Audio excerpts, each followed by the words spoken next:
మన దేశంలో ఆయిల్ బోల్డ్ అంత ఉత్పత్తి అవుతుంది, మనం తయారు చేసుకుని ఇదివరకు అమ్ముతూ ఉండేవాడు. అయితే కొన్ని ఇతర దేశాల నుండి దిగుమతి చేసుకునే అలవాటు కూడా ఉంది మనకి.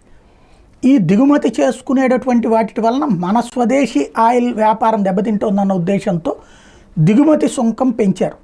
అంటే మనం కనుక ఇతర దేశాల నుంచి కొనుక్కుంటే ఓ 15 రూపాయల దాకా పెరుగుతుంది ఒక కిలోకి. అదే సందర్భంలో మన దేశంలో ఉన్నటువంటి విండ్ ఫాల్ ట్యాక్స్ ఏదైతే మన దేశంలో తయారయ్యే ఆయిల్ మీద ట్యాక్స్ తగ్గించారు. 85% దాకా మన దేశంలో తయారవుతుంది, 15% దాకా మనం దిగుమతి చేసుకుంటాం.